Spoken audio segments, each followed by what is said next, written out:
This week on RSBANDB Update, the Travelling Artisan revitalizes currency events, and we cover costs, player choice, and a big oddments oopsie.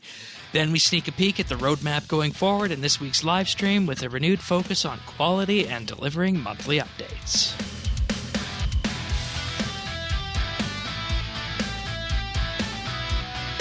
This is RSBANDB Update, episode 792, recorded Thursday, August 27th, 2020.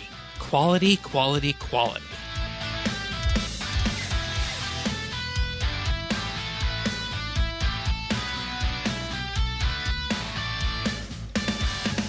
Hello, everybody, and thank you for joining us for another episode of RSBANDB Update. This week, it's just Tannis and myself here, and I realized that after our little talk last week that I should just introduce you right off the bat.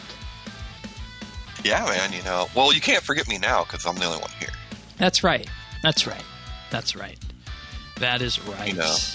Sundance and Butch, Yeah, I'm not sure who's going to be which. That's one of the few movies that I have actually seen. So, but I don't know. I don't feel like you would be Butch, Shane. No. You're right. Is there anything Butch about you? Well, we're going to get underway here. And this week, of course, we're going to be talking about the Travelling Artisan currency event and all of its flaws and its benefits and what it does for the game. But if you're joining us for the first time, I am Shane12088, and he is Tannis79. And you can, of course, find us in-game in our friends chat, BitsBytes, and the show notes are available at update.rsbnb.com.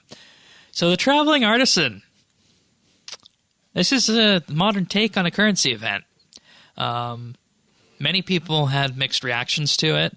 I personally love it, the way it's iterated on these currency events in the past, just because, it provides more player choice, I find, in terms of the way you're going to progress it, and it feels a whole lot less linear than it was beforehand. What's your quick take on it? With a currency event, I can take them or leave them, and this one I'm taking for the rewards. I'm not gonna lie, it's cool. I mean, I think it's cool because it is a little bit more, I think, choice than previous iterations of this. But yeah, I mean, how can you not want those rewards? Right? Yeah, and that's where there's all this choice that comes in with this, is because normally with the currency events, you get a limited run event where you're looking at, maybe getting a few mystery boxes and tokens along the way if you choose to cash out, and some cosmetic items. But this time we got so much more than that. We have the cosmetic items as we normally do in the form of tool overrides that will appear when you use these tools. We have the Dwarven Artisan Rod, the Dwarven Artisan Knife, and the Dwarven Artisan Pickaxe and Hammer.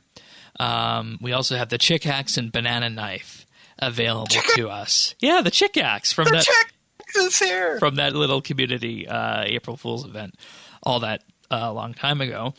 We also got a replay from the Master Crafter event back in March before Archaeology came out. You'll be able to get the Master Crafter chest piece, Master Crafter trousers, the full Master Crafter cosmetic set, and earn XP to it in order to pick those up in addition to everything else. I wonder what you would call a Master Fisherman. What would that be? Master Angler. Judges say no. I know where you're going with the whole baiter thing, but because we do have the hunting title, a very good baiter in game already. Also with this one is a series of new consumable buffs. The Fletching size enhancer boosts the amount of items you can make while fletching by 15 for 10 minutes. This item will expire at the end of the event, of course. We also have upgraded ones that I think increase it to 25, I believe, if I'm not mistaken. We also have the Fletching resource enhancer that allows you to save fletching, save resources while fletching. Luminite enhancers you can buy, which triples the effectiveness of your Luminite injectors at the Artisan's Workshop. Smithing Respect Enhancer for the respect that you get at the Artisan's Workshop. All that will be doubled. Woodcutting Perk Enhancer doubles the activation chance of your perks while woodcutting. Woodcutting Item XP Enhancer basically increases the amount of item XP you get on your hatchet. Fish Flinging Enhancer that doubles the amount of tokens and medals you'll receive. The Fishing Perk Enhancer doubles your fishing perks on your tools. The chances of them activating, also the Fishing Item XP Enhancer, and so on and so forth. But here's where it gets really interesting for mining, in my view. The Mining Geode Enhancer increases your chances to obtain geodes by 10% while mining. And each one of these consumables costs a number of materials to make, and we'll go through exactly how that works in just a tiny bit. But there's one that I'm really interested in. That's the Mining Critical Chance Enhancer that increases your chance to critically strike when mining by 10%. I think these enhancers are the perfect way to do this community event. Because, yeah, I mean, if you want, you can go ahead and you can just go make all the cosmetics as you normally do in these events, right? And then if this was a standard event, you just go along the track, go about your skilling, maybe do some crafting for extra points. But then with this one, if you're not even interested in the cosmetics, just get to the level that you want and then build the consumable that you're most interested in. And I mentioned level because you have Doran the Tool Artisan who can level up to level 30, and each level has a certain amount of XP for it. And there's an amount of XP given for each of these that you need to create. So in addition to having choice of what you're making, there's also a progression mechanic in here as well. And you can also get mystery boxes, prismatic stars, and of course the dwarven tools that either double your yield from whatever you're gathering or double the XP. And that's the reward side of this event. And I have to say that I am honestly very impressed with this, with the choices that are on offer here. I'm really intrigued with the enhancers, and I'm trying to figure out how worth it they are. You know what I mean? Like, how versus, just getting the mystery box of the stars and stuff and throwing that into bonus. But right. Then again, like the tools, like, dude, if you put tools with a pair of brawlers with whatever, that skilling outfit to match, and you go out in the wildy with a divine, I don't know, whatever, like a wood cutting tree, like a divine magic or divine you, and you just have people putting those down, dude. Yep. It's sick. Yeah. It's sick. Yeah. And you can have your own little double XP weekend with that, too. Oh, yeah. And the reason I say that is because these Dwarven tools don't work on regular double XP live events. Oh, yeah. Yeah. Yeah, true. Now, we need to talk a bit about the progression here because that has been a question, and this was one that was sent in to us by Mr. Ling, which we're just kind of slipstreaming into the podcast here at the start rather than the question segment. So you get what's called Travelling Artisan patches, and you get these whenever you're skilling in-game, generally. And, this is your standard mini-game currency event, and that's one way of completing the event. But alongside of it, there's also the option of contributing other items to it. So if we look at, for example, the Mining Geode Enhancer, the Mining Critical Enhancer, that's the one I want to look at. If we look at that instead, you can make one of those by, let's see. So if we press, and see, this is the thing. If you press skip all, it will tell you how much you're able to skip the entirety of that task for. So let me just say that for this Mining Geode Enhancer, you need to always give 250 artisan patches, 10 vials, 40 rune ore, and 50 luminite ore. But the vials, rune ore, and luminite ore can each be skipped for a certain number of patches. So you skip the vials for 100 artisan patches. You could skip the rune ore for 400 patches, and then you could skip the luminite for another 400. So when you add all that up, that's 900 plus 250, so you're effectively looking at 1,150 artisan patches if you just wanted to make this with patches. But you see, it's considerably less expensive if you just do 250 patches and then those other ingredients. And that's something that I really like with this too, is that, you know, it's more than just, you know, going to grind a certain skill mechanic and say, la-di-da-di-da, here we go. We're just going to go on this long grind, get however many thousands of these traveling artisan patches that you need to complete the event and call it done. With this, you need a smaller amount of artisan patches, and you can also contribute your other items that you have in your bank, which is one of my favorite aspects of it. How do you feel about the progression model? Do you think it's too steep? When it comes to just the patches, just the patches. Yeah, I do think that's a little high, but it does create a dramatic contrast. So you're definitely being funneled to go, you know, the other way, which, you know, it's a great item. Those are really cheap items. And I agree with you that could be used in the future. You know, I think they could do similar things in the future, especially with, I mean, ore it's low, right? So when when you see a glut starting to happen, maybe, you know, maybe pop something like this in, or I don't know. I'm just talking off the top of my head here. Absolutely. Yeah, I mean, I actually think, and if it was lower, I don't know if there would be the same kind of choice, because basically what this is, you know, going to come down to, I'm assuming you can get these patches through other means. Oh yeah, skilling. Any skilling method gives them. Archaeology's good for it. Right, but are they on Treasure Hunter? No, I don't think so. Oh, so it's 100% in game, unless you want to purchase it with bonds. I figured there had to be something. Okay. Yeah. So yeah, 1 bond for 5,000, 2 bonds for 10,000, 3 bonds for 20,000. Oh, this was actually nope. I would say this is pretty. How can you be so good? It's so yeah. And you know, I ran some numbers on this. I ran some numbers on this because that was part of Mr. Ling's question. I just want to, you know, have that out there for full transparency of what we're actually looking at for this. So let's just say, for example, that you wanted to minimize the number of patches that you're going to use. So then you're definitely, with that, going to want to contribute your own ingredients to it.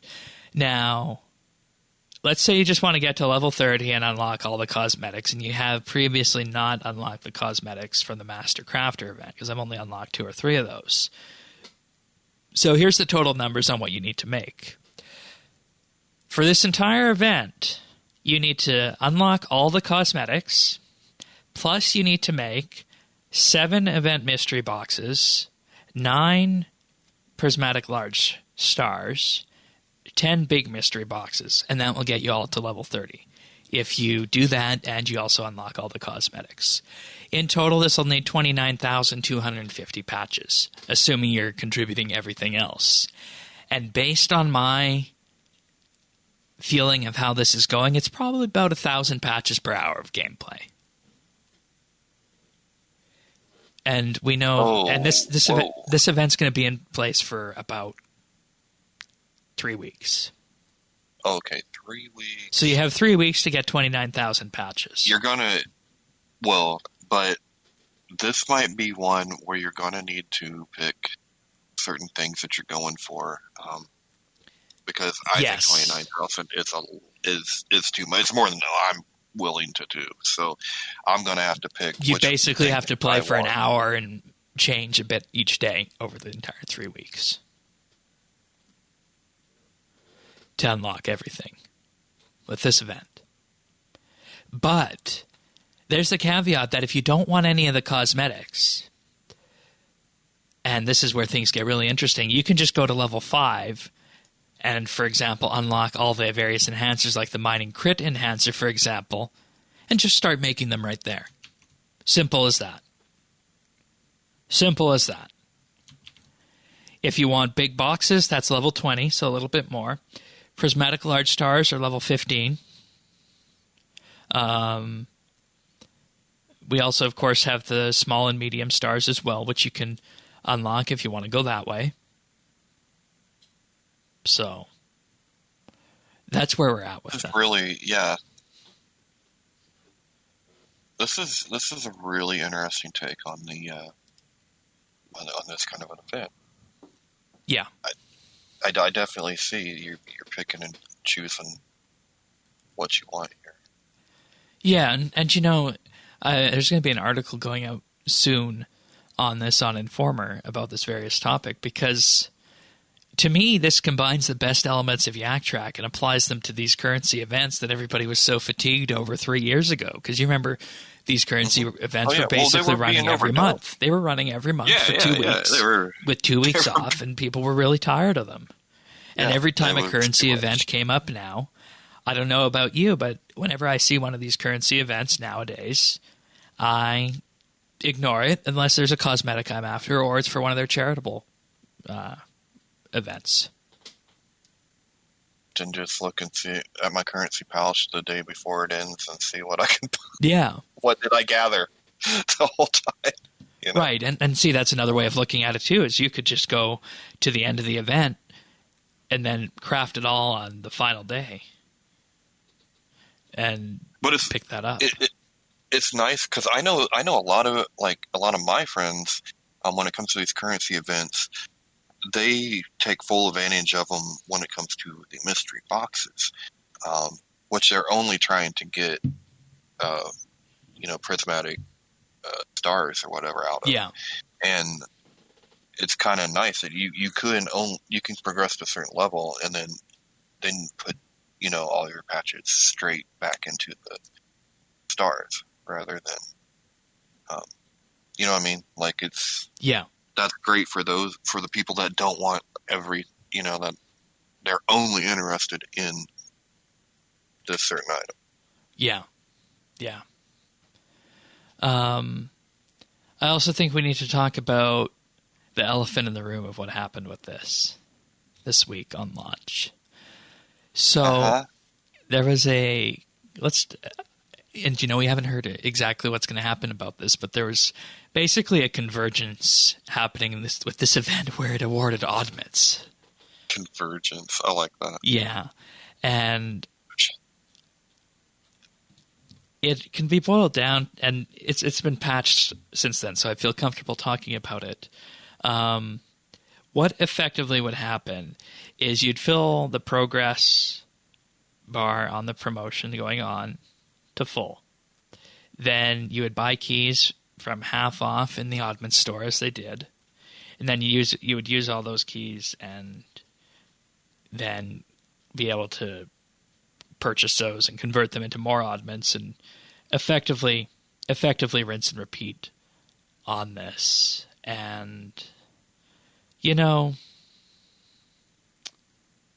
I think this is something that we should really talk about in terms of the way that they did this, because there's always the question: should there be some kind of penalty for people who engage in this kind of activity, or is just this promo overlap on Jagex's and their own fault in terms of this? Is that rhetorical, or do you want an answer? I want an answer. No, this isn't bug abuse in my opinion. This is no. I don't believe anyone should be in trouble for this. What I think, what should happen here is, look, how do you make a piece of content that is so good and leave such a glaring hole in it? Like, this should be a chance for them to learn and try not to do this again. Because I don't know. I know how it come across to some players. Some players, it came across of, oh, you're running all these promotions at the same time, so you're being greedy. You get what you get. That's not my view. I think they just missed it. And I think the oddments were taken out of this event entirely after that, weren't they? I think so. Yeah, because they're not. I don't think they're there now. No.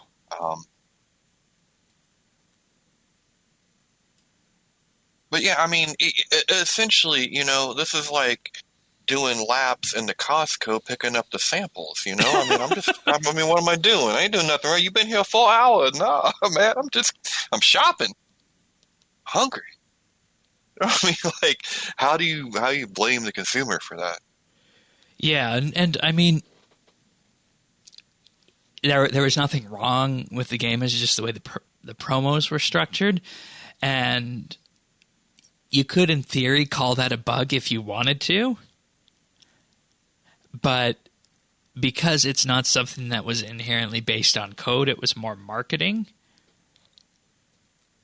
The stance that I would take on this is that oddment rerolls is probably the better way to go rather than banning people on this and rerolling treasure hunter items. Because that screenshot you posted, someone had, 21,000 plus protein. And that was just a drop in the bucket. Yeah.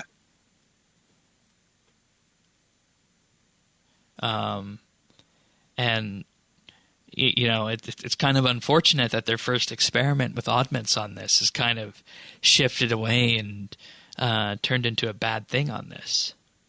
But they messed up. Like, I don't want to throw the baby out with the bathwater. I just feel like this was just overlooked. There's no reason to stop experimenting with oddments or to not, keep pursuing the direction that they said they want to go. It's just a setback, but it's a setback due to, someone dropped the ball. At the end of the day, someone dropped the ball. Yeah. And I'm sure they have been notified that they dropped the ball. Oh, yeah. And I don't want that to take away from the good aspects of this event because, I think the good far outweighs the negative on this. But look, the negative is the big story, right? So that's what, and it's too bad because this actually was it is a pretty unique currency event, right? Like, for all the reasons we described. I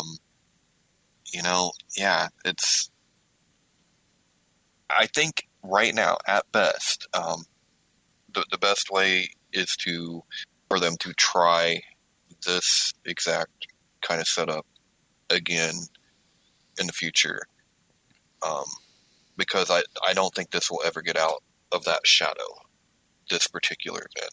But I would like to see them do all of the same mechanics the same way with another one in the future that didn't have that shadow. Like, I feel that this is the perfect thing to run when Yak Track is not on. Yeah, that's true. Yeah. Just because it provides a similar progression mechanism to it as well. And, if you want to go all cosmetics, you're going to have to work hard. But at the same time, being able to pick and choose means you don't necessarily need to work as hard with this one. So there's that. RuneScape is actually finding their own kind of... It's unique to RuneScape, but it's like, between the Yak Track and then events like this, they're really forming their own kind of battle pass situation. Yeah. You know what I mean? Yeah. And it's uniquely kind of RuneScape, which is something I hoped for, and I thought we were done when it came to Yak Track, but now that this has come out, I'm like, well, I guess there was more room to grow. There was more. I'd love to see a farming one on this. That'd be cool. Farming Herblore. That'd be fun. But there was also something else with this update. We got a graphical rework of the artisans, of the dwarf area around where this event is taking place, the Dwarven Mine rework. And, this fits in with the art style that we've seen in the game recently with Anachronia and Archaeology. The same kind of textures that are in use, the special focus on atmosphere, I'd say, creating an atmosphere around it with lighting and utilizing things that, you previously wouldn't see. Like, for example, one of the items that you can see, there's like a pulley with a rope on it. That's something you wouldn't have seen before, and it's a unique asset rather than just, a flat little thing hanging down from the sky. We also have, if you go into free camera, there are cots for the dwarves to sleep in, and of course your player can't go in there because, well, dwarves are short, players are not short. So there's cots and chairs and whatnot. So you can really see all around here, and, this is the way I think we're going to see graphics reworks done in the future. We're going to see them put in game like this when a piece of content warrants it, where, we're not going to see massive things where, half the world is reworked or something to that effect. I think this is just a standard way to take it, because this, as it is less than one map square. And, it fits. It looks really good. Granted, it doesn't have a custom skybox because it's in the same general Falador-ish area and has to maintain that aesthetic with it. But overall, I'm quite pleased with this. What do you think of the graphics? I'll take any excuse for some graphical modernization, right? Like anything will work for me. But I had to ask myself, is there more coming? Is something that was maybe mentioned in the live stream, is that going to have something to do with this area? Because, I don't know. Oh, the construction stuff. Unless they've been sitting on this for a while, it's a little unusual. Yeah. Wow, it just looks amazing. Anyways, let's move on to the patch note. And I say that in all honesty, patch note, singular. Singular patch note this week in one hot fix. For Alchemical Hydrix, the Vine Whip special attack will no longer occur when switching to magic or ranged attack styles. It's still possible to increase the AoE radius when using the appropriate weapon. Of course, the Abyssal Vine Whip is the upgrade to the Abyssal Whip that everybody loves, that came out with Slayer way back when. It's just a shame that some of these special attacks on the whips and whatnot aren't that good. But Abyssal Vine Whip special attack is the Vine Call. 60% adrenaline, strikes the opponent for 200 to 100% damage, so there's going to be more in the damage category that you're going to be interested in, but it also summons a vine that hits the opponent for 10 times with 125% of the user's accuracy and deals 6.5 to 33% ability damage with each hit over time. So that's what that one is talking about. Also, players are no longer able to use an Essence of Finality to cast a channeled weapon special attack and then switch to another Essence of Finality with a different special attack to trigger that on the same global cooldown. So the sense I'm getting from that is if you're channeled, it's supposed to end, and that's what this was fixing. So, how many weapons do you think we're gonna remember have special attacks that we totally forgot about? Yeah. Over the next 2 or 3 weeks, we're going to see patch notes. You know what I was actually considering doing after last week's episode and putting everything together? I was actually considering starting to farm the money for an Alchemical Hydrix to get one of these things, because I'm just going to be doing Slayer and maybe at some point Araxor, but probably just Slayer at some point, because I'm only level 1 of 4 Slayer, so I got to get up there eventually. And I think it'd be really neat to have some of these special attacks. It does look like fun, man. Yeah, I want one. They do look like fun. Yeah. Just while we're on that topic, I'll also report back that I was in clan chat yesterday, and somebody's Brooch of the Gods gave them 4 rumbling components. Good. So it can happen. Yeah. So, yeah, it's on. You're the only one that can use them, but Definitely cool. I'm liking last week's update more and more. I'm right where I was. I mean, I love the essence of finality, but give me more. Give me more on the brooch. I need more. All right. Well, speaking of more, we got to exactly see what is on the horizon for RuneScape updates, taking us through the end of the year. We had a general Q&A with mods Warden, Osborne, Huli, and Shogun, with mod JD hosting. And, you know, we learned a lot, and in particular, the heading title of this was Orthan, New Boss, Halloween, Activity Pets, and Upcoming Content. So they started off by giving a status update on items announced at RuneFest last year. So the City of Sentistan quest, Activity Pets, Elder God Wars dungeon, Managing Miscellanea rework, Azanadra quest, and so on and so forth. Mod Warden said he, of course, enjoys coming to the table when he has confidence on a release cycle. The Elder God Wars dungeon won't be this year, but the design and planning is done. A lot of the releases at the tail end of this year will be exploring lore and developing it through skilling. And they're going to have the lore build up to the Elder God Wars dungeon. And this is what they said about weaving that lore into all the different facets of skilling. Which, you know, I think given the frequency of quests that we got out there, this is so important. I absolutely love this, and it's something that RuneScape can do easier and in a special way that other MMOs can't, because I feel like in a lot of other MMOs, skilling or crafting, whatever it is, it almost feels like it's tacked on as a, you know, something you got to kind of do. Yeah. But that's not how it is in RuneScape. Like, the skilling is this rich thing, and to be able to give, give story through that. Then again, I might just be excited because I found a way to read dialogue boxes now to me. So I'm like, bring on the lore, yeah. But no, I think that's great, and it's been missing for a while. They also recapped the monthly headline releases going forward. They had the Alchemical Hydrix, which was the start of the second half of the year for them. The September release they'll be talking about soon in the next couple of live streams. The Orthan Dig site is what they're calling out of sprint review, which means that they spend, 2.5 weeks working on it, and then they look at the progress that they've made, determine where they need to go with it, and carry it forward.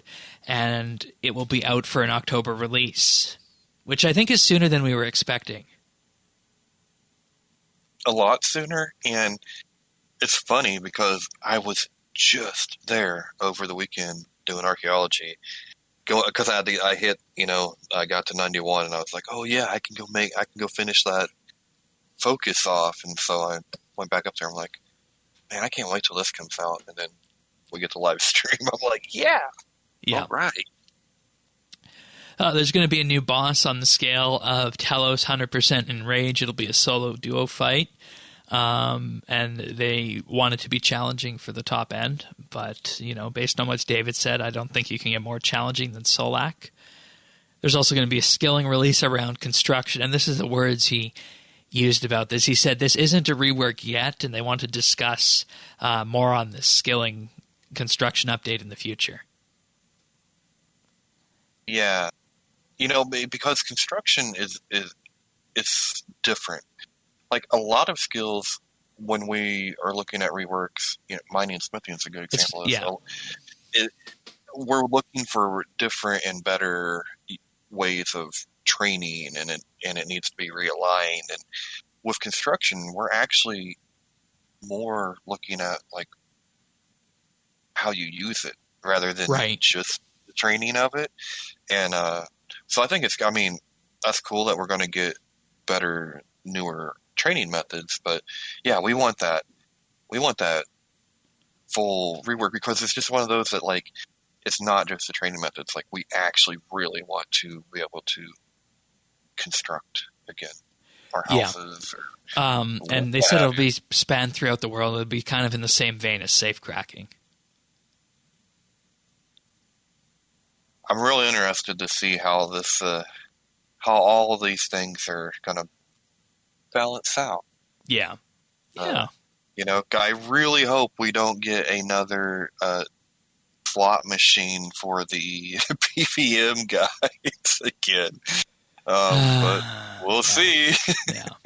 Because the thing, like, you got to make it good enough to people want to do it, but if it's that good, then it's other problems, Then you wind up in a situation where Shane's asking Mod Osborne to nerf the safes. That could happen too. Yeah. So, yeah. They'll also be debuting another quest before the end of the year. Won't be as big as Desperate Measures. Yeah, that's what I was thinking about with the dwarf stuff. I was like, I wonder if this Are you thinking it could be a construction-related quest? I was thinking it would be a dwarven-related quest, like, hence reworking that entrance. Oh, yeah, that makes sense, because, before we went to archaeology and before we got Anachronia, they did rework the whole dig site area. So, that was just speculation on my part. Yeah, it's fine. And, Mod Warden comes to the scene and uses language as he does very well. He says, I don't want to overpromise and underdeliver. And he doesn't always want to spill the beans, but he likes to keep surprises. And he also likes talking about updates that are on the way. Man, I know I sound like a broken record at this point, but I'm so pleased with the way he has came in and the decisions he's making and the way he's handling the company. I thought going into this, I'm like, how is this going to turn out? Are we going to find out something? Is it going to continue to be dry? And what did we find out? Well, we found out that Mod Warden's the kind of guy, if he says it, he means it, and it's more than likely going to happen. And he doesn't say things that he doesn't think can happen. So and that that's pivoted why we have to wait, And that pivoted into... But look at what we got. Look at what we got. Yeah, let's not hear yet. Let's not count our chickens before they hatch.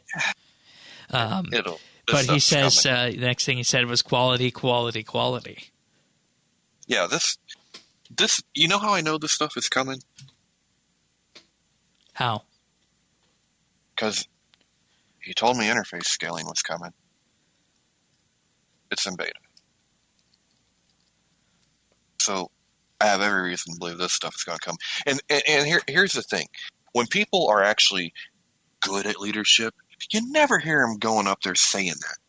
They never really, like the good ones, they never up there going, hey, I told you I was going to do this, and I did it. And no, they're up. No, it's only the failures that are usually up there saying, no, I'm awesome, man. So I feel like we got to like call it out when someone's doing the right thing, but they're being humble. Yeah. Yeah. He also said that we need to build our teams more smartly than we have before. And he's been focused on defining new roles and responsibilities that weren't there before. He's hired new content devs, programmers, a lead producer for RuneScape, so someone who will report to him, and an art director that will be actually starting on Monday. So that one, I was like, man, I have a lot of thoughts about that one. I think it's a great addition. I was almost surprised that there wasn't one already, because I don't know. I always felt like RuneScape kind of has a RuneScape feel to it, like a very specific kind of and art, he said this art director will be about taking the game forward, looking at these past 20 years, finding out the RuneScape DNA, and then figuring out where it goes for the next 20 years on the art front with that. And, I think we need to also just highlight that, he talks about building the teams more smartly than he has before. And, we haven't seen it in the past, but we really haven't really been privy to the way that the structure inside Jagex works, because most of the time we would see just JMods and them talking about the content that they put out. We didn't know how the teams were structured. We didn't know how the management side worked. We knew scrums, right? Like we might have known who was on. Well, sometimes we knew who was on what, but we never knew they'd switch around. Right. But now we know we have Mod Warden who is involved as the executive producer, who's going to have a producer that reports to him. We know Maud Osborne is in charge of the narrative side of things. We know that there's various aspects of the way that the game is structured into the team set, building, specific updates and the like. But then we also have different teams like Core Experience and Live Ops with Mod Mike and so on and so forth. And I think this new team structure is what they needed to effectively reorient the development studio and, just kind of tweak that fire that's been there and it's struck occasionally in the past, but have it strike with each update that has come out, because that's how it's been this year. And I think this is something that is often overlooked by the player base out there because they're concerned about the outrage of the week. In this case, of course, being the bug with the promo event, or maybe it being taking so long to complete the event. But just below the surface, you have things like this happening, and that's something we really haven't seen before, and that's something to write home about. Yeah, it's something we don't hear much about. I think we started to see, the teams had kind of taken shape, in the early year, prior to archaeology, and then everyone was home, so they're like, yeah. I think they're just now probably gelling, kind of, and starting to, and maybe I don't even know if they're back in the office, so maybe they're not back yet. No. So then I think that's even better of the job they're doing. I do want to not overlook the fact though that Mod Warden also he said that exactly what we predicted of a medium to large scale update might happen. It's looking like monthly with what was said, but he's also saying, look, the patch weeks are important weeks. Those are updates. And I know people don't see those as updates. Like I do. Like Tanis knows people are not, they don't look at that as updates. But I told you they did. And they do. And so when you think there's a drought, there might be, but that's more of a matter of timing. Because I don't think nearly as bad as it was last year. Right. And I don't think people, and since people didn't know any of this stuff coming, and like I said, that's good and bad. Mod Warden's not going to tell us if he's not confident. And it's 2020, so how can you really be confident about anything? But, so could he have told us a little bit earlier? Was this the right time? You be the judge, I guess. But I'm pretty happy with the way things went. Indeed. All right. Then we got on to talking about the actual content that was on the way. Halloween will be a mini quest, as well as skill training style piece of content. They want to do events that can be layered upon year over year, as in something they bring back and add to it. And, we say, where have we heard that before? Overwatch, Star Trek Online, and so on and so forth. And they're going back to a character that they've loved in previous Halloween events. I hope it's Death. So, and I want... At his house. Yes. You probably were not a South Park fan, were you? No. Were you ever? Did you ever? No, that's right. You're Canadian. So I could see why you weren't a South Park fan. But there was a double episode where there was this imagination land. It was another dimension, and with all the characters from your imagination. Wouldn't that be so cool if RuneScape had a holiday land that we, where all the events took place, right? And it would change based on the holiday or something. Yes, wouldn't that'd be cool? Yeah. I think it would. You could just add to it each year, and it would have a presence. You don't have to come up with the story now because you already came up with the story. This is Holiday World, or I don't know, whatever you want to call it. But yeah, and this is the way events need to be. This is the way events need to be, honestly. I like the mini quest and skilling part of it. I think the mixture is good. I don't necessarily love it when it's just a quest. So I'm always glad when there's a little more to it than that. Why were portable workbenches not included within portable crates? They wanted it to be a meaningful drop. It's the money, Lebowski. It was about making the release meaningful, it's the money. as in meaningful about getting the money. But they will be added to portable crates in the future. I heard him say they wanted to make it meaningful. I'm like, oh my god, that's the most Orwellian shit. I'm like, are you okay? Yeah, meaningful. Okay. There will also be new Abyssal Demon Slayer creatures that Mod Shogun is designing, coming at levels 95, 105, and 115 Slayer, and they showcased some of these out in the stream this week. I'd be excited for those, but I'm 120 Slayer. The only reason I'm hanging 95, 105, 115, not 120. No, that's what I'm saying. I'm already 120. I wanted to be excited for these, but the only thing I'm holding on to now is I've liked everything Mod Shogun's done before. Like, I like safe cracking, and like, so I'm hoping this will be good too. Yeah. I don't know. I'd like to see some meaningful form of the Abyssal Whip at, tier 90 or high 80s or something to that effect. And I mean, at that point, he could say, we got one at 85, so on and so forth, right? So, and they could do that because, I mean, look, when the Abyssal 1 and Orb came out, that was cool for a minute. I guess we were all a lot weaker then, but it was cool for a minute. Yeah, Lava Whip, 85. I don't know.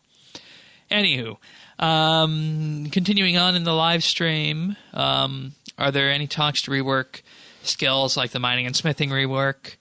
That's an option for them in the future, and they could look at doing something like that. But things like the new construction skill training method being put out can address some of the issues with the skill and aim to alleviate it in the short term. So they're kind of taking the short form of the mining and smithing rework that was polled and didn't win back in the day.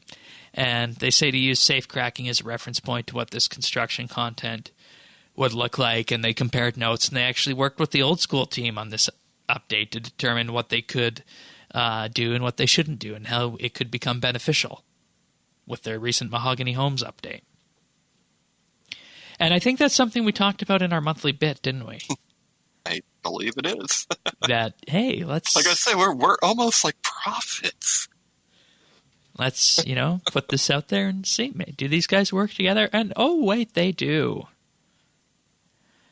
Continuing on... Did that sadden you, though, Shane? Like, I definitely got the feel that they aren't excited about doing that again, and I still stand by that was one of the best. That's one of the best, most standout pieces of content since I've been playing. Which? The mining and smithing. Oh yeah, definitely. And I just. I think it'd be a hard Why don't decision. they love it like we do? Because it took 18 months to do, and it didn't add new skills to the game. That's why, and that's very expensive when you look at it. But it really did. I know, we liked it, but it didn't, provide enough oomph for them. So, agility. Bye-bye. Well, just wait. We have something on that later. Will the rate at which quests are released see an increase? And they say questing is important for lore and world building, of course. Mod Warden says that he's going to be looking at other releases that haven't been delivered from RuneFest, wants to do more with questing, and as for the word cadence or the rate, that has not been worked out yet about what quests will do. And piggybacking off of this, Mod Osborne said he's interested in having a solid story told through quests, but also other content. And 3 of the 4 pieces of content already talked about on the live stream this week would focus on story, bring the story forward. And the story quality, bar set, and desperate measures will be continued throughout all content. So, nothing yet on quests, but it's there. It's there. But we are getting story. Oh, yeah, absolutely. Morgan's story? Absolutely. You know. So, I mean, that's like a double win for me. You mean I don't have to do puzzles and I get to explore and learn about the world? Cool. Double win. Let's see. Next up, no update on activity pets about when they will be arriving, but they got some of the models that they were able to show off of what they'll look like when they arrive in-game. And this was the area pet. They also showed off the magpie money-making pet as well, and Zez, the RuneScore pet, that will change its color to the different armor types as your RuneScore levels up. So they had some in-game model previews on these. Yeah, I think that one's... Yeah, no ETA. I think they just want to keep this away, stashed in there as something that, hey, we're working on the back end, and, you know, if there's a gap or a shortage, we can just kind of put it in, right? Oh. And then the question about art and the artistic direction was brought up because, you know, some players feel that, you know, content like Anachronia or maybe some of the archaeology stuff was seen as cartoony and possibly aimed at a mobile game, so to speak. So what are the thoughts on the art direction moving forward? And Mod Warden, this is where he said that he's working with the stylistic aspect of the content seen in Anachronia and archaeology, and he realizes that the game isn't consistent in all areas, but they want to look forward to the 20th anniversary of the game. And the current area and the way they do the art is focused on research and player testing that has been done. And when it comes to art direction, one thing he wants to look at is the player avatar. And he knows it would be a big job to update the player avatar. And, you know, I feel like when he arrived, we heard the same kind of thing about interface scaling. It's something he wants to look at. And less than a year later, we got a beta for it. And here's the thing, like, I can't say that I really understand that much of that perspective. Like, RuneScape's always been a little cartoony, right? Like, that's what... Like, you know what I mean? Like, I can see maybe it's more noticeable with Anachronia, but really, this is a 20-year game. It's gonna, like, its art is gonna reflect that. And I know for a fact, because I know people that have been invited to this, but I know they've done the market research. Like, I know a friend that went and did that. Like, they can't talk about it, but I know they went and did it. So, like, that's what we're getting is what it has been tested and stuff. Like, yeah, so they're not lying on because that. I know people. No, I know people have done it. And on that note, what you see in archaeology and Anachronia has actually been a result of that research. There you go. And, you know, they can't say what the vision of RuneScape looks like in the future because they're bringing that art director on. And some of the Dwarven Mine issues that have arose with that will be fixed soon. Then came the question about augmentable skilling offhands, and, you know, said that, yeah, this is definitely possible in the future, and it will likely happen with upcoming content releases. And they note that the design that Mod Shawnee and Timbo talked about, or if you listen to this podcast, Mod Sirion, as we called it back then, was about 5 different designs across all skills that would be able to be used, but it was very tough to balance. So they're going to be taking a different approach with that, focusing on each skill in its own way, and they plan to do them this year as reward content. Reward content? Yeah. Ooh. There was a question about invention, about if there's going to be any new tech trees or something to that effect. And they said invention will be getting an update, something that leans into it later this year. I mean, it would make sense. So what if the skilling offhands are a reward from Orthan? Oh.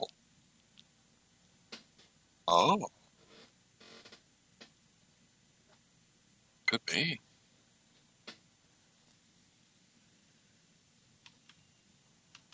Could they balance it that? Well, no, they've had this for a long time. Hey, I see that as one possibility. Another possibility I see being the items you get from Orthan is ancient herblore, because that was what was initially talked about. Well, in Anachronia, Kaizen, but how cool, man. You know what we've gotten with every dig site? We get the mysteries, and we're gonna. Oh, and this is gonna be the Dragonkin. I'm hyped. Me too. I'm hyped for Orton. And same thing with skilling offense. One thing the Ninja team will be doing in the future is lunar spellbook improvements. You don't say. Hey, I mean, the what? Yeah, I mean, I use it for the teleports. Yeah, it used to be useful. And the fact that everybody always goes to the traveling merchant to get their livid plants speaks volumes about Livid Farm, and they had to effectively have the amount of produce points you needed. Still not low enough. Well, I'm still going to the merchant. Yeah. They may reopen the dojo in a matter of weeks, and the Ninja team appreciated the messages of love that were dropped into the dojo. It's also been known that PVMers want the Hazelmere Signet Ring to work on loot chests to double loot. I mean, okay. I mean, are we really being that picky? Well, damn it. If I do Rise of the Six, I should have the same chance. I mean, come on. Come on. Yeah, I don't know. I don't like that. What? Because you can't go kick Telos and have it drop 60 mil out in an hour. Okay. Yeah. Will Invention get any more tech trees added? They said there's many tech trees that they could add in, but the Skilling Council feels that Invention isn't the skill that needs to work right now. They're specifically looking at construction and agility. But Invention will be getting some love in the next few months, but nothing in the tech tree way. Well, and they just didn't pursue that. Can they even really go back to it now? No. I never thought it was really. And honestly, it's not a real tech tree because you can unlock all of them. Right? Yeah, you do both, so it doesn't matter. Yeah. Early tech tree, right? Yeah, and the reason they put that in is because when that was announced, the whole idea behind that was that they needed gnome and dwarven tech, because that was something that was talked about when Invention was first teased. So, moving on, could the dwarven tools be added to the dwarf tech tree? They said theoretically yes, but no plans. And, I mean, do you really need that, given the fact that we got them out from the currency event now, I wonder? I don't know. I'm a firm believer that you should be able to make all of those things. Yeah, I agree. They might be expensive, it might cost, you know what I mean? But I think you should be able to. Yeah. What about the rest of the Eastern lands? The Ark was well received, they say, but Arpasandra. What are they talking about? What? But Arpasandra, otherwise known as the Gnome homeland, has the most momentum if they were to add a new landmass. The reaction to Anachronia, though, points towards skilling and reinvigorating the core of the game rather than just adding new landmasses to it. I mean, that's good, but I think definitely no. What are they talking about? The Ark was... Nobody liked the art. It wasn't. We had to do it. Nobody liked it. There will be a data stream probably for the 20th anniversary. And here's another one. People wanting the Essence of Finality cost to be cheaper. What was the rationale behind making the Essence of Finality use alchemical hydrix instead of regular hydrix to recharge it? There needed to be a bigger sink for. Cheaper. Yeah, people want it cheaper. for what it does. For what it does. For what it does. Like this, it's you absolutely... heard what David said about it. Like, it's the cheapest, most impactful thing that you can, single item you can use. He said he would rather have that than, what do you say, the 92? Yeah. He'd rather go with 90 and that than have a 90. Ridiculous. I'm sorry. That's ridiculous. Yeah. But they want there to be a bigger fortunate cost or fortunate component sink, and being such a powerful item, it needs to have a high repair cost. They also said there isn't much room for PVM equipment in the necklace slot, if any, after this release, so they need something that warrants upkeep. Mod Warden, are the updates detailed in this live stream the right theme of what should be coming out? And that's a question he asked Twitch chat, so we'll answer that right here. I would say largely yes, bulk majority on skilling. Throw a bone to the PVMers out there. It'd just be nice if we had more quests, I think, And for me, that depends on how much story we get and how it's going to be. Like, I really like how the story was handled through archaeology. If we can do that, more of that, then I'm okay waiting on the Desperate Measures kind of quality quest. Yeah. Yeah. So. Yeah. Let's see. The upcoming boss will be solo duo. Give players a target for their powerful weapons that they have. They want it to be a new challenge along the line of Araxor, so not Solak, knock your teeth out kind of thing. So we'll have to watch that, and maybe one of us will go fight that. Mobile-wise, crash rates are lower than they've been. iOS capacity is, of course, full. They're looking at the first-time user experience and high-priority UIs that need to be addressed. And realistically, they're looking for a launch in the new year. Yeah, I've experienced very few crashes. And is it just me, or has the X thing been improved? Because I don't think it has. I think it's just you. See, I've been able to... Okay. Well, then I've dialed in on that treasure hunter box a lot better then, because I used to, every time I tapped it, it would open the damn thing, and now I'm actually able to close it, without opening it. So that's why I wondered. All right. And I'm so glad they're doing this, because I know they were talking about Q4 for release, but there's just so many still things out there that would, hammer the score of the app in the App Store that, given the state RuneScape is at, they really wouldn't deserve that. So I think the longer they can wait to, get something out there that's proper, the better. I think that's what it comes down to. Waited this long. What was that? Most people have waited this long. Yeah. And, anybody on Android can pick it up now. So that's half the population right there. The spirit of remastering will live on through the teams as they are now. They don't have a specific remastering team as they talked about last year because all the teams have been reshuffled. In regards to minigames, they'd like to make more minigame content relevant, but that would probably come in the form of a minigame hub, Thaler improvements, and nothing in particular is being worked on with minigames at this point. They doubled down that there will be 4 Yak tracks a year and 4 double XP live events a year, as well as regular seasonal time-limited events, and this is all fairly predictable and will be maintained into the next year. Then they closed off the stream talking about discontinued rare items and price manipulation for items that are higher than max cash because, they're not trackable except by way of the people that keep a tally on the forums. They said the solutions for increasing these is either a currency increase cap or a secondary currency, but this is a very niche issue because it would affect such a small amount of people, and it's very large for the amount of bang for the buck that it would bring, but they're always keeping an eye on price manipulation. And it's only going to affect the people hanging out down there at the duel arena. Yeah.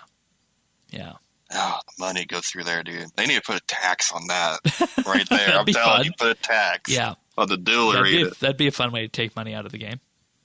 It would do it. Well, it's really a hate mail now. Oh, I bet we will. I bet we will. And that's it for the live stream. Overall, I was very pleased with that. Yeah, I was pleased, and I wasn't expecting it. Like I had kind of settled in, like, okay, it'll probably be another couple more weeks before we get something real substantial or anything. And even though, yes, we got the currency event, I feel like this live stream was almost like an update in of itself. Like it gave me that kind of a optimism for what we got coming. Yeah, and we kind of get to see exactly where things are, which is always good. So, all right, we're going to move on to tech news in just a moment. But before we do that, I do want to thank our Patreon supporters. Oh, wait, there's one more thing. Before I get too far into that, I'll just remind everybody about the Golden Gnomes nominations, and in particular the art showcase that we did last week, where we showcased Sax Spieler's art, Gawky's music, and the novel from Chaos Elemental, or otherwise known as Probably Writing. So if you want to get a quick preview of that, I've linked our discussion and showcase of those in the show notes, which you can find at update.rsbnb.com, because you definitely give these a look. And if you feel kind of that ambivalent about the whole video side, just go check out the art side and whatnot. That was fun to do last week, and I've actually been in contact with all those artists that we showcased, and cool. They've been very grateful for that. So they've since been nominated by me, so I would encourage everybody else to also go out there and nominate these fine people. Absolutely. All right, Patreon. Okie dokie. Patreon. Well, it's that time of the month. Patreon members can go vote on the monthly bit. We just did another movie night. Earth chose the movie White Chicks, so that's going to be available very soon for Patreon members to download if you haven't already. But in particular this week, we need to give a big thank you to our Patreon supporters for this episode. I'd like to thank Brock H., Cameron, Cass, CGB900, Christian S., Diana, Duramax, Jade Gizmo, Jade W., James W., Jason S., Joe M., John P., Kyle, Mr. Ling, Nora, Rastafa, Samantha R., Stubby, The Naked Captain, The Lion, Tom V., and Zant. Thank you all of you for your support. It truly means the world to us. And in case you're wondering what all this is about, just head on over to patreon.com/RSBNB, and there you can learn about becoming a Patreon member. For as little as $1 a month, you can support the podcast. You'll get early access to the show notes and a mention in the show notes. Also, of course, you get to come to the round table, vote on the monthly bid, attend movie night, and so on and so forth. That's all for $1 a month. We also have a VIP tier for $3 a month, where you'll get a special mention on the podcast at the start of the month and access to high-quality stereo AAC versions of the show. And for $5 a month, you can get a shout-out each and every week, and you also get exclusive access to the outtakes that we use to form the clip show at the end of the year. And as we've been talking about, we, of course, have the monthly bit, which you can go there and vote for now. We have Inside Update, which is a little bit of a look at Inside RSBANDB Update, figuring out how things work and so on and so forth. We have the round table, which we did this month on Double XP Live, and, of course, movie night. And I, of course, will just tease this out that in the coming weeks, next week or so, maybe 2 weeks, we do have some expansions to the Patreon tiers on the way, so keep your eyes out for those. So you can learn more about this at patreon.com/RSBNB, and thanks so much, everyone, for supporting us. It means the world to us. Thanks, everyone. It's awesome. All right, tech news. So I have a question for you. Do I like Walmart? Yeah, do you like Walmart? And what do they have to do with refuse to shop Alphabet there. and SoftBank? They're secretly ran by the Chinese. Not quite, but Walmart wants to be the majority owner of TikTok. They were going to team up with Alphabet and SoftBank before Microsoft got in on this. I didn't like TikTok when it was a Chinese company. I don't think I'm going to like it much more when it's Walmart. They wanted to be Just say it. they wanted to be the lead investors in concert with Alphabet, and TikTok is set to choose between the Microsoft Walmart offer and a bid from Oracle within the next 48 hours. And this is a bit of a odd combination of Microsoft and Walmart, but Jay, yeah. how many TikToks you think are out there of people that might be on, like, I don't know, carts? The Walmart. You think they were like, we're going to buy this and we're taking down every one of these TikToks. SoftBank was the lead behind this, and they felt that Walmart's all-American image combined with Google's cloud infrastructure would be a way for the Japanese company SoftBank to get into TikTok and bring it to the U.S., which they say is specialized in buying young, high-flying technology companies, including both Uber and WeWork in the past years. And Walmart wanted to be the exclusive e-commerce and payments provider for TikTok, and have access to the user data to enhance those capabilities. Who said Walmart was all American? What? If Walmart is all American, we're done. We're done here. But reportedly, wrap it up. The U.S. government wanted the lead buyer of TikTok to be a tech company because that would better fit with its national security rationale for forcing the Chinese company ByteDance to sell TikTok. And it has actually been confirmed that Walmart is partnering with Microsoft on this TikTok deal. So it's either going to be Walmart, Microsoft, or Oracle to buy it.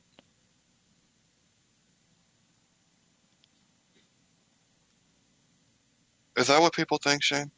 I don't Do know. they think Walmart is a representation of us? No. That's bad. And, I think there's many aspects here that Walmart would be interested in when it comes to just the user data it would provide, because, that's what Amazon's whole game is with that.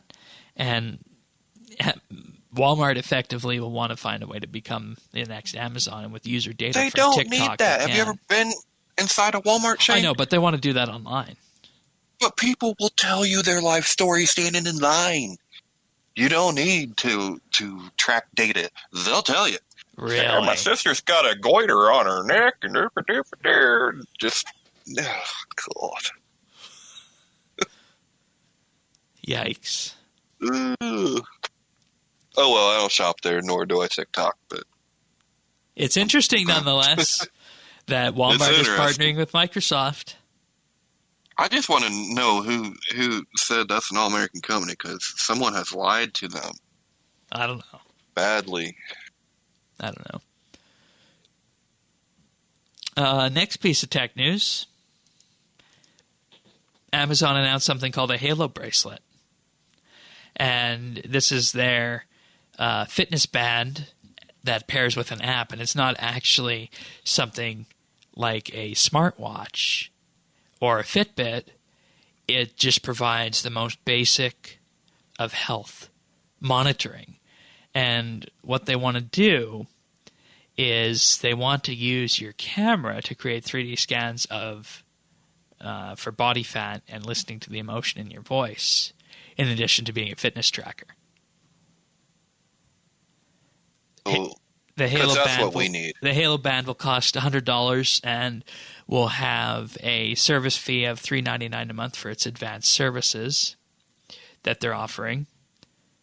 And what they're trying to do with this is, they say, focus less on sports and exercise and more on lifestyle changes.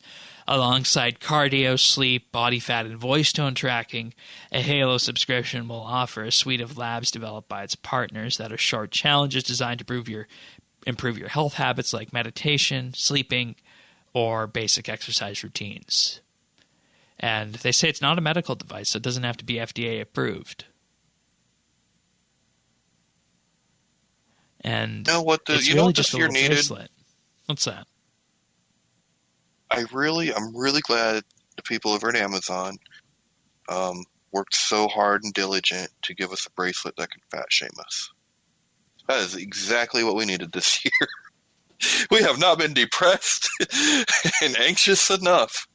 I want the fat shaming bracelet. Can it take my picture? No, it can't take your picture. Well, you said it scans Well, for body fat. It relies on your phone to do that with pictures. You have to take the picture yourself. Oh, well, still. This has bad idea for young teenagers written all over it. Body image issues. This is probably not good. The person it shows in the demo has a body fat percentage of 28%, weighs 140 pounds. I don't even know if that's good or bad. I don't know. And the way it works, here's where it gets interesting. The app instructs you to wear tight-fitting clothing, ideally just your underwear, and then stand back 6 feet or so from your camera. It will then take 4 photos of the front, back, and sides, and then uploads them to the Amazon servers where they're combined into a 3D scan of your body. Yeah, with that, boys. I'll pass. Oh, shit. Seriously? They could already hear you doing it. Now they want a good picture of you. They say the data will then be deleted from Amazon servers. Well, no one ever lies about that, right? Amazon then will use machine learning to analyze the scan and calculate your body fat percentage. And they say, Amazon says that body fat is a more reliable indicator of health other than body weight, mass index, or just body weight. How long until we get Alexa capability to where it can just I don't know. I guess I don't know, can you order something? Do they have stuff from Whole Foods? Oh, and then it gets even better. You ready for this? Uh-huh. Once you have your scan, the app will give you a slider that you can drag. Your finger on it will show you what you would look like with more or less body fat. No. No,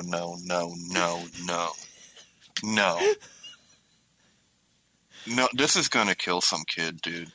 No. The feature is meant to be educational and motivational.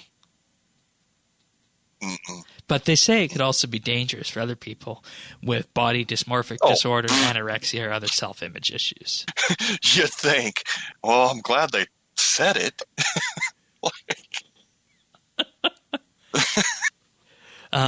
It won't allow the slider to show dangerous levels of body fat and this information about how body fat can lead to health problems. And the body scan feature, they say, will only be available to people 18 and up. Unless you lie about your age. It also will track the tone of your voice and allow you to gauge whether you're, I guess, happy or not based on that. Tell you, what your blood pressure is? No, it doesn't. Something? No, it doesn't. Well, I mean, if you're screaming or something, you just... Yeah, it'll tell you if you're screaming. Oh, it's fine. Yeah.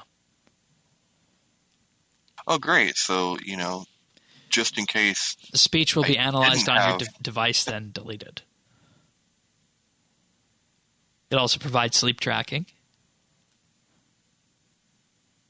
How long till we hear a story come out about this thing?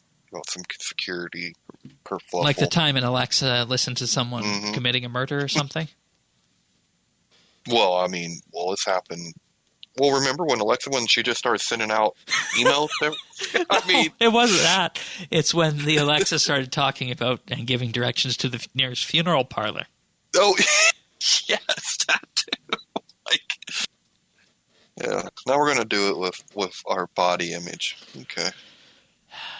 And you know what the disconcerting part about this is? There was a sci-fi show in the early 2010s called Continuum.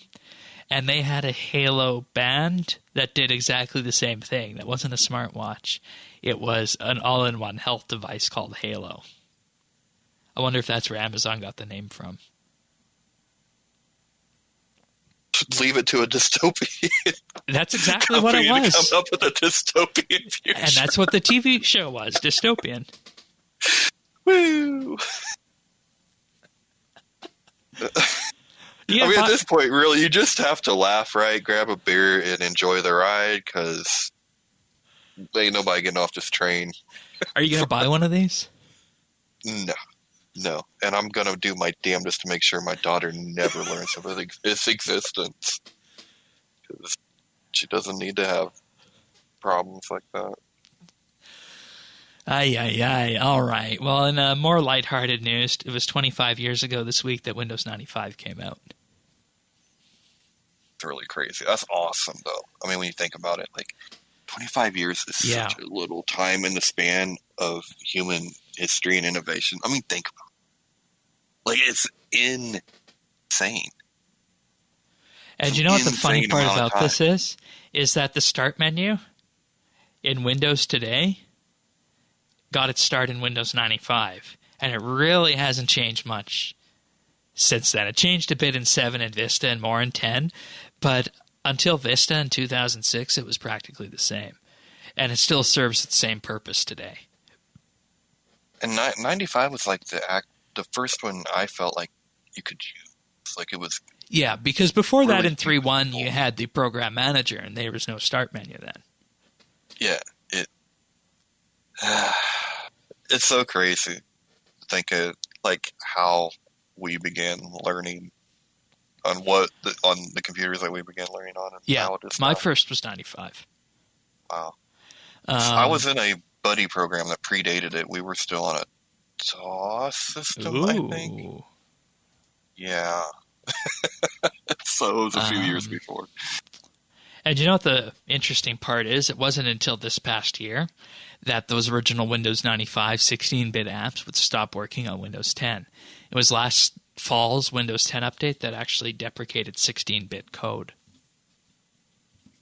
Crazy. I didn't know that. So you'd still be able to run, for the most part, if it was 16-bit until last year, a Windows 95 app. And, you know, most apps that are 32-bit that were Windows 95 would probably still run in some form on Windows 10. There has to be, like... So, I'm pretty sure some of the original PC Star Wars games that I got back in the 90s were around that same time.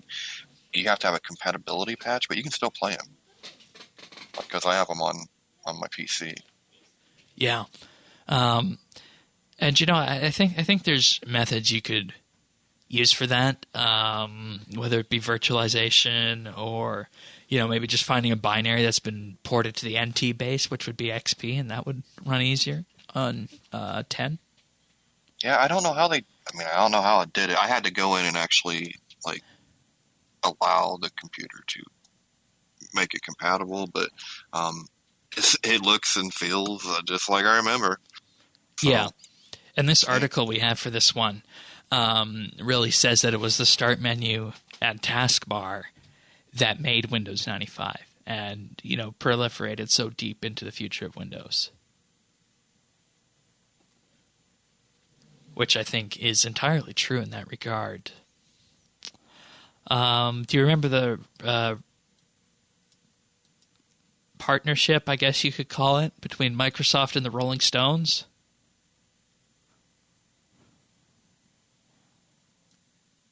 That's been around for so long, but I do remember, I think my mom saw it. They did a marketing campaign to bring forward the idea of the start menu, and they used the Rolling Stones' Start Me Up song. Yeah. So, yeah. And, you know, so many things with that have precipitated since then. Windows 95 wasn't even internet capable at the time. It wasn't really until 98 that happened, Windows 98. And so many advancements came with Windows 95. Also, plug and play in terms of adding in additional hardware to the system as well, so you didn't need to do weird support.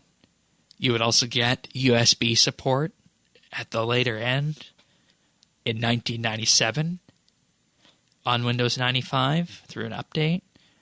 that would become mainstream on Windows 98.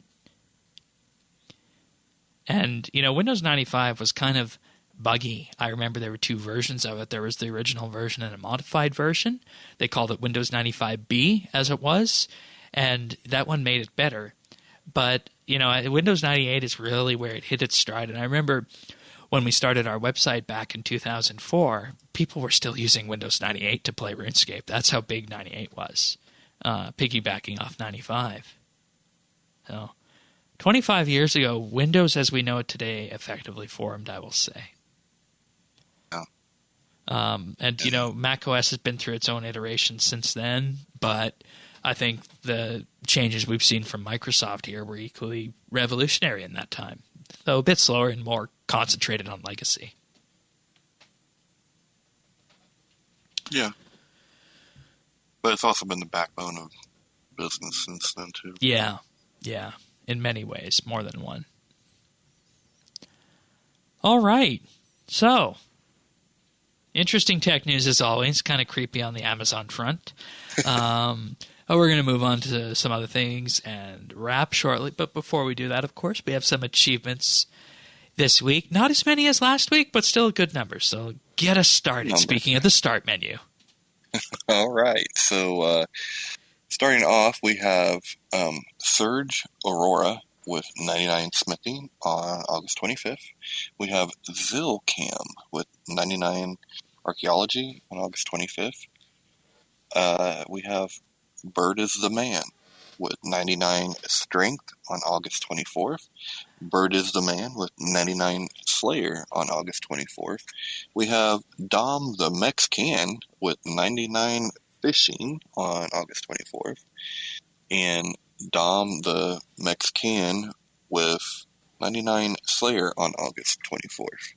Nicely done, everyone. Yeah. Nicely done. I'm going to pick up the list now. We got Rastafa with 200 million defense and 120 invention on August 24th. Or 120 divination, sorry.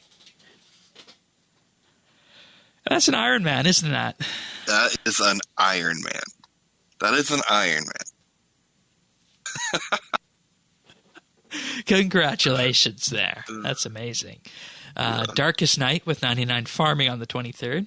Stinky Pete 22 with 99 agility on the 22nd. Then on the 20th, we have Doghawk with 99 fishing and Izarap with 120 Slayer. All right. Good picks of the week, everyone. We're going to move on. Or not picks of the week, achievements. That's where we're moving next. The pick of the week. The pick of the week. All right. Let's go, Tannis. All right, so I got a really, really, really, really cool pick of the week this week. So, you know how I often tell you, like, I get a little unsure about buying games sometimes because I never know if I'm going to be able to play them or not. Sure. And it's not easy to find, like, accessibility reviews out there, right, in gaming. But it turns out, actually, you can get a lot of accessibility reviews on a lot of games out there.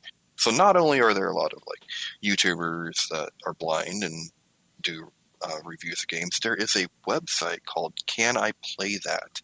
And these guys are all disabled gamers. It's for and by, but the level of it's professional writing. I mean, a very high caliber. And it's a great community that I have found. And the one thing I've been looking at Microsoft's Flight Simulator because I'm just reading that article right now here. Oh, see, I really wanted to play that, and so I went there and I checked it out to see if it was going to be something that would work, and I think it will. So I'm pretty excited. But yeah, so the site's called Can I Play That? It's, like I said, disabled gamers writing articles and gaming articles.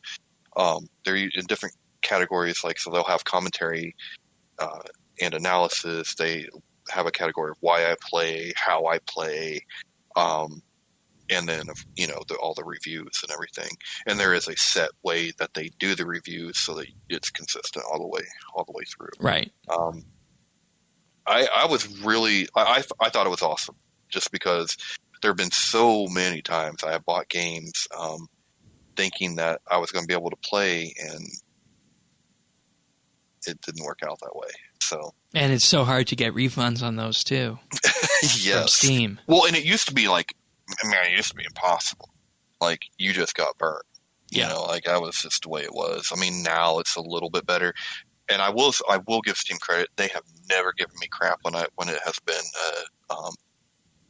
an accessibility issue, like not once. So, that's cool. But yeah, hopefully that won't come up because I will go to Can I Play That and find out if I can play that now. So, yeah. Fall Guys, Marvel's Avengers,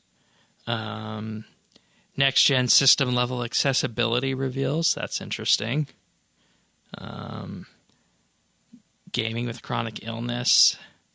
Oh, yeah. Yeah, Xbox Series 2 Elite controller. We know that one was going to be good for that. Yeah, looks like a good website. And many of the people have worked as consultants. Right. So, like, I know the blind gamer, Steve. Another blind gamer. I'm the blind gamer. He is the blind gamer, Steve. Anyway, he worked with Naughty Dog for The Last of Us. And everyone says that, or The Last of Us 2, and everyone says that's the most accessible game that has ever been made. Ever. Of all time. You pick an accessibility template before the game starts. Right. You can play this game without any vision. Like, it's... Like, and I had no interest in that game at all, and now I'm like, I'm going to have to try it. I'm going to have to buy it so that my money shows that I care about it, even though I had no interest in this game. Another good thing that they do on their website is they have a very clear switch for light mode and dark mode based on your screen. But they also have a large text, easy to read text option as well that just blows the text up. I don't know if you noticed that. Focused on accessibility. Yeah, I mean, like I said, this was founded by I think the woman is deaf, or I think she passed actually. But but everybody that works on this is disabled. And they're also using they also use all the accessibility features of alt text on the images as well in a very good way that I can see too. So yeah, it's so very they practice well what they preach. Yes. Which is wonderful. Like I said, when I found this, I was like, wow. And this all came because like I'm looking into upgrading some of my assistive technology, and for the first time ever, the YouTube algorithm actually funneled me to a place that I wanted to be, and that was all of these other people with vision problems that I didn't know are out there that are making videos and doing stuff. And I watched a video, and that's how I learned about this website. And I found, I'm like, Shane, this has to be pick of the week, man. This is awesome. Like, wonderful. Wonderful. Yeah. All right. Oh, yeah. What have we been up to? I'll start this week.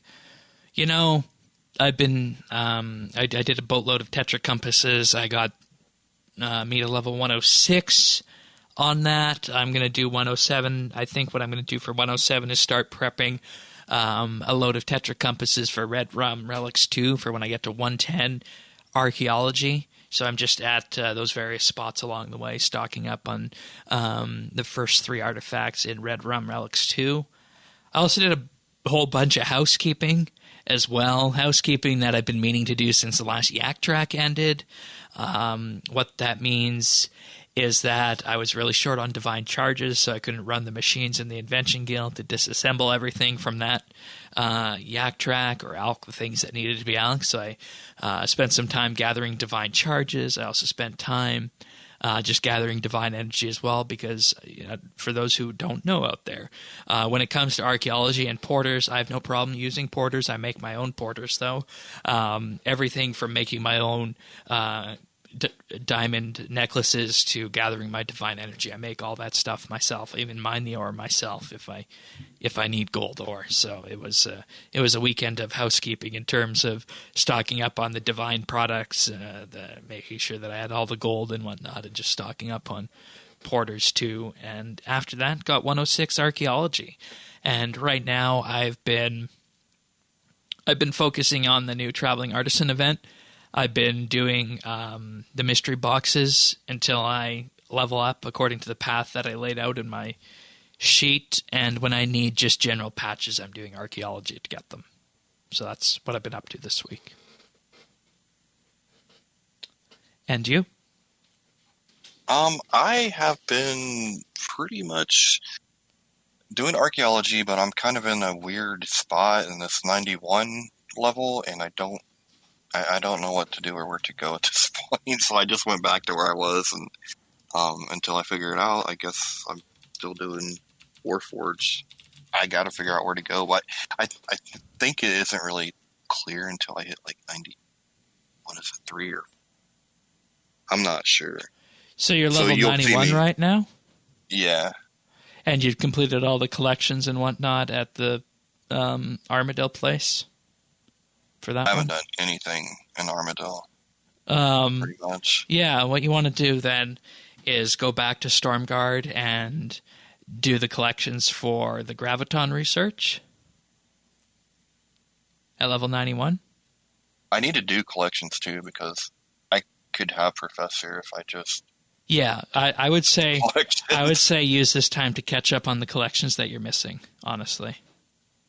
Okay. Like to the collectors or like the museum collectors? ones? To the collectors. Oh, I haven't given so anything that's to Volusia, Art Critic Jacques, and Isora for this one. Okay. At 91. 89 to 91, so that's a pretty big section. We also... I'm trying to remember when Red Rum 1 starts. When does Red Rum 1 start? So I've moved beyond that. Let me just have a quick gander at that, because it's important. You need 94 to complete that one. Another thing you could do after you get those collections done is you could start gathering the artifacts. The first half of the artifacts you need for Red Rum 1. Those are level 81. Okay, and, gather like a dozen of those, and that would be, 3 or 4 Tetra Compasses. Awesome. So, definitely. That's what I'd say. Red Rum 1 at 94. Yeah. And the first half of Red Rum 1 is at 81. So I would first complete the collections for the 91 spot and any other ones that you're missing up to 91. Then I would go back to this Warforged spot at 81, the 81 ancient casket crucible stands debris. Okay. And that's the first half of Red Rum 1. And I know from experience that I did have a shortage of these 2 artifacts at 81. So I would recommend stocking up on those when you have downtime. But yeah, a little bit of an archaeology tip with that there. All right. So that's good. I don't think I have anything else this week. You good to go? I'm good to go. Alrighty then. Thank you for joining us, everybody.